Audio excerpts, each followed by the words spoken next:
Welcome. I'm Dr. Jeff Borenstein. Everyone is touched by psychiatric conditions, either themselves or a loved one. Do not suffer in silence. With help, there is hope. Today on Healthy Minds, if you're having trouble, there's no shame, there's no stigma attached to it. It's part of being a soldier, sailor, airman, Marine. It's natural to go through it, but there are resources out there, and your mission is not complete until you get back and you reintegrate. That's today on Healthy Minds. Healthy Minds is brought to you in part by the American Psychiatric Association Foundation, the Graham Beck Foundation, the New York State Psychiatric Association, and the New York State Office of Mental Health. Today we focus on our returning service members and the issues of post-traumatic stress, depression, and suicide prevention. I speak with two leading experts, as well as a New York State Senator who's also a veteran. First, I speak with Dr. Matthew Friedman, a senior advisor to the U.S. Department of Veterans Affairs National Center for PTSD. Dr. Friedman has also been involved in the Mental Health Training Initiative, working to train mental health care professionals how to better help veterans and their families. Matt, thank you for joining us today. Well, thank you for having me. I want to start off by asking you how you became involved in post-traumatic stress treatment and research. I was looking for a job. I was finishing my residency at Dartmouth, and my interest at that time was, because I've been doing research, was in depression and neuroplasticity and things of that sort. It was 1973, and the Vietnam vets were coming into the hospital, and I was terribly moved by what I was seeing, but, and also confused. I mean, they were very, very depressed, but they didn't have depression. Some of them who were having what we call hypervigilance, which I assume we'll talk about later, or flashbacks, were really, having difficulties, but it wasn't schizophrenia. And so I started reading the old literature, because we didn't have a name for it in 1973. We had things like, it was called post-Vietnam syndrome, for lack of any, and I was so moved by what I was seeing that I said I had to find out more about this. At the same time, the VA hospitals across the country were getting flooded by the new veterans, and nobody was prepared. Because I was a pharmacologist, I was the one who was asked to look into the science. Well, there wasn't very much science out there. And so the scientific challenges, the clinical challenges, and then I fell in love with a woman who'd been a MASH nurse in Vietnam, who was a Vietnam nurse, and so I was kind of hooked. You set up and directed the VA's National Center for Post-Traumatic Stress. That's right. I was very fortunate. We established the National Center in 1989. I ran it for 24 years. It's a 7-part consortium stretching from Boston to Honolulu, and I'm still working in my semi-retirement. Tell us about the clinical syndrome of post-traumatic stress. PTSD, unlike most psychiatric syndromes, stipulates that you must have been exposed to a traumatic event. And the definition of a traumatic event is an event that is potentially life-threatening or harmful. Sexual violence, obviously combat veterans, rape victims, domestic violence, urban violence, natural disaster survivors. So you must have been exposed to such an event, either directly or witnessing it, even though you were not in danger yourself. Many professional groups are high risk for PTSD, people who are exposed to trauma as part of their jobs. First responders. I mean, not just soldiers or Marines, but first responders, firefighters, people who work in the medical emergency rooms. You see horrendous stuff there. I certainly did. And mental health people working with refugee populations, prisoners of war, and on and on. So, and those people also who are not necessarily in harm's way themselves, some of them are, can also have been exposed. So you had to be exposed to a traumatic event. When someone experiences a traumatic event, Tell me a little bit about what happens. I think it's important to understand that most people exposed to traumatic events don't develop PTSD. If we look at the United States, more than half of all adult men and women have been exposed to at least one traumatic event in their lives, and yet the prevalence of PTSD is about 8%. Only 8% of the American population, has PTSD. So what that tells you is that most people are resilient and never going to forget what happened, but they're going to be able to cope with the trauma and go forward with their lives. And I really want to emphasize that because, again, just because you've been, exposed to these events doesn't mean you're going to have PTSD. And so generally, you can't diagnose PTSD until at least a month has elapsed. And the reason for that is to give human resilience a chance to kick in. And in the majority of cases, it will. So that even though a person 2 days after a traumatic event might endorse all of the PTSD symptoms, 2 weeks later, he or she will say, well, I'm still having some nightmares and, I don't want to go these kinds of places, but otherwise I'm okay, I think. And that's a more typical case. Is there some aspect that, given a severe enough trauma, almost anybody would ultimately develop post-traumatic stress, that it's almost an expected response to a trauma depending upon the individual and the severity of the trauma? Well, I think, there's probably a dose-response curve. Which means the greater the exposure to the trauma, the greater the likelihood of developing a PTSD. So, for example, in a country like Syria, where almost everyone is exposed to trauma, the likelihood of PTSD is much higher than, say, in the United States, where although trauma happens, it's much less prevalent and much less repetitive. Certainly, some experiences like being a hostage for years, being a prisoner of war, people that were in the Nazi death camps, the likelihood of PTSD is certainly much higher. The more the trauma, the longer it lasts than for, say, one moment of horror is in a head-on collision, let's say, or a shooting that you happen to witness. But again, I hesitate to say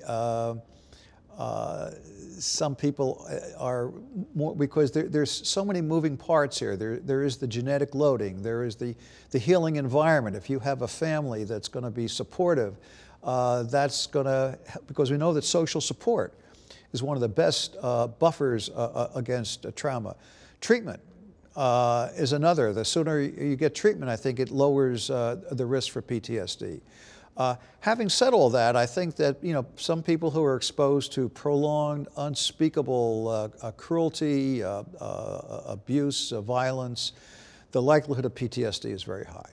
So an important point is, number one, beginning to educate people, teach people how they can potentially be more resilient. And number two, let people know that if they are beginning to really suffer these types of symptoms, they should seek treatment. They should seek treatment, because one of the problems with not seeking treatment is there are ripple effects. PTSD, people with PTSD don't function as well. They're more susceptible to other psychiatric problems. There's evidence that the physical health may be impaired. So the longer that you don't get treatment, things like alcohol or drugs, whether they're prescription or illicit, that take away the psychological pain, can become another problem in and of itself if one becomes addicted. So. Yes, the sooner people get treatment, the better. If there's a veteran watching right now, or family of a veteran who's concerned about their loved one, what do you say to them? What I say to them is, if you have any doubts, then you should contact your VA or vet center. If you want to know more about PTSD, I would suggest you log on to the National Center's website, which is ptsd.va.gov. There's tons of information. We have something called About Face, where we have about 50 veterans speaking directly to you, answering questions about how did I discover that I had PTSD? How has PTSD affected my life? I mean, there are normal readjustment problems that any veteran has. And I'm always very happy if someone comes to see me and say, well, you know, what you're going through, you know, thousands of veterans have gone through. You don't have PTSD. But if things change, this is what you should do. Get in touch with me, or you do have PTSD, and these are your treatment options, and this is what we can do. Matt, I want to thank you for joining us, and more importantly, for dedicating your professional career to helping those who have served our country. Thank you. Next, I speak with Dr. Marianne Goodman, Assistant Professor of Psychiatry at the Mount Sinai School of Medicine and an expert on suicide prevention. Welcome. Thank you for joining us today. Oh, it's a pleasure to be here. I want to jump right in and speak to you about the important issue of suicide prevention and our returning service members. You've done a lot of work in this area, research and clinical work. What are you finding? Well, we're finding that the VA has 22 veterans that kill themselves every day. And that's in fact, even with suicide prevention services, which have been expanded considerably over the past 6 years. So that's an amazing statistic, Yeah. that 22 people are dying from suicide, veterans, Yes. every single day. Even that number, 22, might be an underestimation. That number is based on data from only 21 states out of the 52 states. And when they have someone that dies, they need to know whether or not the person's a veteran. And they've only been able to make that determination in 75% of the cases. So the true number actually might be much higher than 22. Certainly, many more people are dying from suicide than they have in combat. It's a big problem. And the VA actually has made some big strides in trying to help. Every hospital now has something called a suicide prevention coordinator, whose job it is to identify at-risk veterans, and they put them on something called a high-risk list. And those people are monitored very, very closely. And my work actually targets those people who are on the high-risk list. What types of factors would place somebody on the high-risk list? Well, we looked at people who are coming in the hospital, who are admitted, hospitalized. These are people who expressed the wish to die or have actually had a suicide attempt. A recent study that just came out that looked at 1,800 veterans who killed themselves over the past 2.5 years. Only 30% of them had a previous suicide attempt. And as a field, we're really struggling to figure out who those people are, how do we recognize them, and how do we give them the help before they actually make that first attempt. In addition to the people who might have had a prior suicide attempt or received treatment for suicidal thoughts, a significant number of people in this study were found to have died by suicide but had no prior attempts. Could you tell us a little bit about those people? We don't know a lot about those people. They don't come to psychiatrist's office. They're not seen in mental health. We think these people are more likely to be seen in primary care clinics. They might be seeing other kinds of doctors. More individuals in the month before they kill themselves, twice as many are seen by a primary care doctor. This is in civilians than in mental health. So the idea is to actually try to educate primary care physicians, and this is part of the New York State Psychiatric Association effort to do that. We know that primary care physicians do a lot of antidepressant prescribing, more so actually than mental health professionals. And if we can help them maximize that treatment, then we can probably help cut down on the number of individuals with depression who go on to suicide. It's very rare to have somebody who's suicidal who doesn't have some type of underlying mental condition. But even on top of that, substance abuse turns out to be very, very important. And things like, surprisingly, which I would not have imagined, agitation, insomnia, and pain. So if those sorts of things are starting to amount, it makes somebody at higher risk. So the combination of a diagnosis such as post-traumatic stress and depression, along with substance abuse. Often people may be trying to self-medicate the symptoms of that, and then the agitation, irritability, that combination is a dangerous combination. And interestingly, insomnia. The time that most people kill themselves is between 2 and 3 o'clock in the morning. So be on the lookout for someone who's not sleeping well. So these are important factors for our audience to know about, whether it be the person themselves or their loved one. If you see this, this is a concern. That's great. And usually there's a stressor that has occurred. So in this one study that I was referring to before on the 1,800 veterans who had successfully killed themselves, I think legal problems, relationship issues, financial problems were happening in their lives before the suicide attempt. What types of interventions could be helpful if somebody meets those risk categories? So one thing is monitoring, so really knowing who these people are, identifying them, and then monitoring them closely. But then what do you actually do to help treat these people? And there's a couple things. I'm very involved in something called dialectical behavior therapy, or DBT for short. It's a treatment that helps people learn how to cope and manage their emotions It's a talk therapy. It's a talk therapy that's done both in a group, a skills group session, where we actually teach skills, meditation skills, coping skills, interpersonal effectiveness skills. There's something new called suicide safety planning. For all our high-risk patients at the VA who are put on that high-risk list, they have to have something called a safety plan. And it's really a piece of paper that walks patients through what to do if they're suicidal. So how to recognize warning signs, what you can do when you're distressed, who you can call, the name and number of your therapist, the name of the emergency hotlines that are available 24 hours should there be an issue, and then how to do safety in your household. So how do you take away the risks? So where are the guns? Are they, particularly for veterans, that's a huge problem.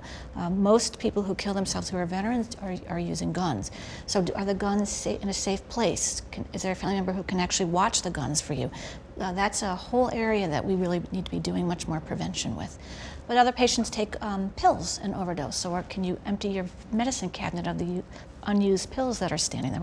And the safety plan actually keeps that all together, and it's something you can refer to and actually use when things start to go bad.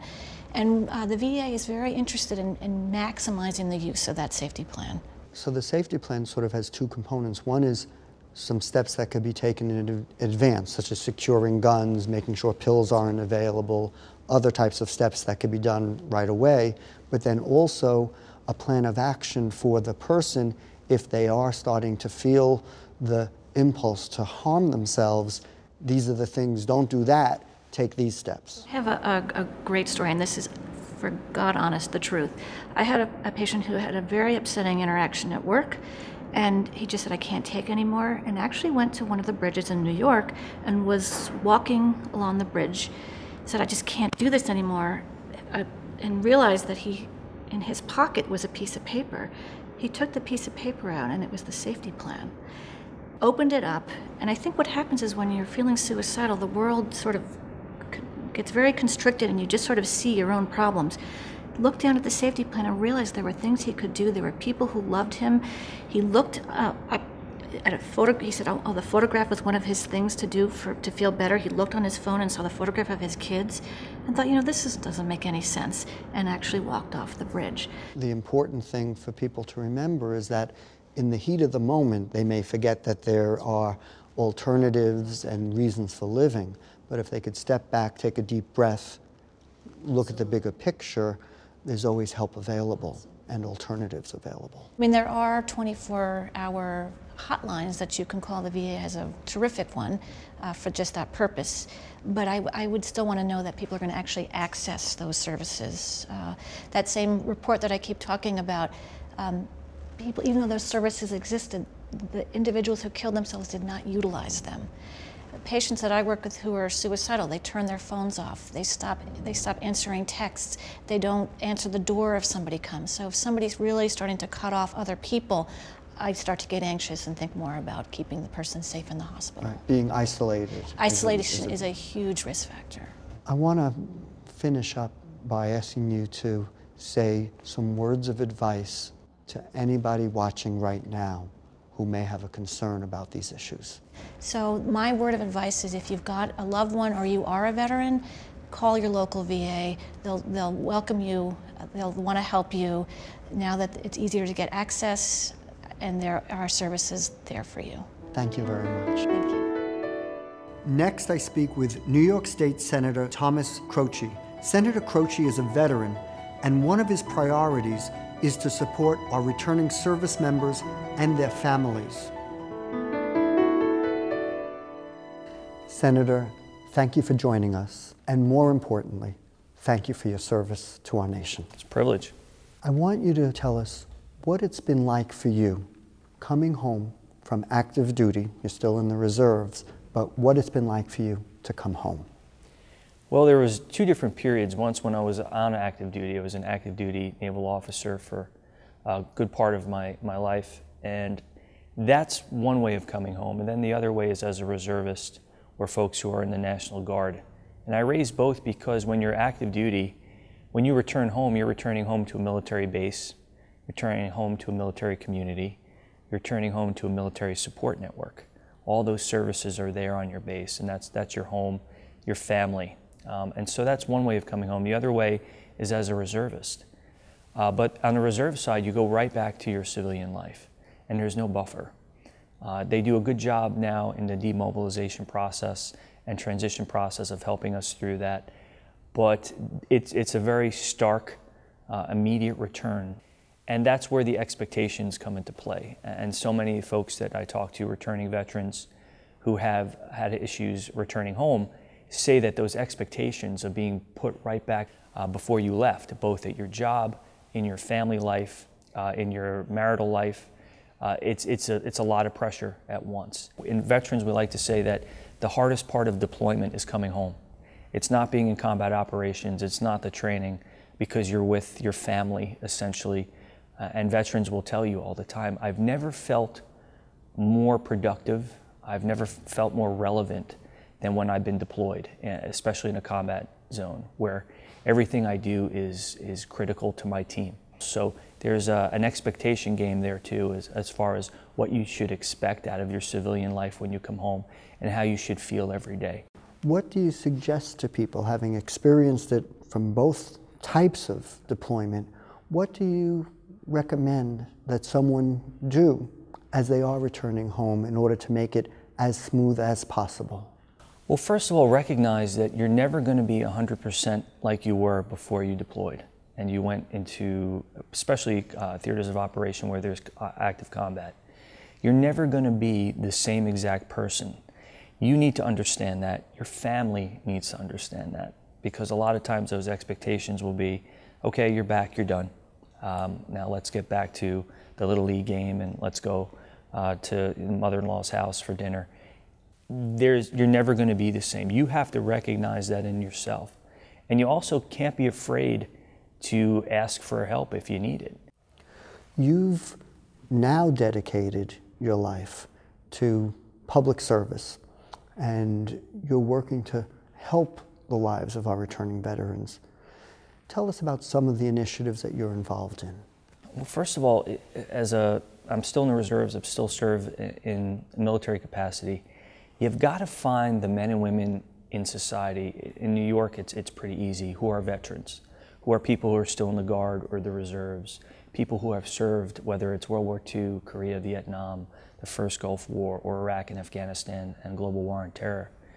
Find them in your community, seek them out. When you're in the military, you're trained to fix yourself, that you can't have a problem, you have to be stronger, you can't let your family see your problems. We internalize that and we deal with it in different ways. But no, there's no reason to have to go through that, because one of your missions, your mission is not complete until you get home and you readjust. And so many of us think that the mission ends at the beach, at water's end when we're flying home. It doesn't. We have to come home. Our voice is very valuable right now in U.S. history. It's a time where you want people who have served to be vocal about what's going on in the world. So they need to come home, and we need to reintegrate. And if you're having trouble, there's no shame, there's no stigma attached to it. It's part of being a soldier, sailor, airman, Marine, and your mission is not complete until you get back and you reintegrate. Senator, I want to again thank you for your service, for your ongoing service for our nation, in particular for our returning service members and their families. Thank you very much. Thank you very much. Our service members and their families have made great sacrifices for our nation. If you or a loved one has served and are experiencing symptoms of post-traumatic stress or depression, do not suffer in silence. Seek out the help and support you deserve. With help, there is hope. Until next time, I'm Dr. Jeff Borenstein. Goodbye.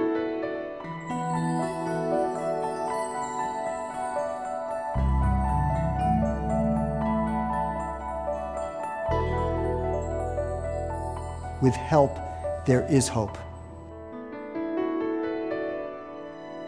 Healthy Minds is brought to you in part by the American Psychiatric Association Foundation, the Graham Beck Foundation, the New York State Psychiatric Association, and the New York State Office of Mental Health.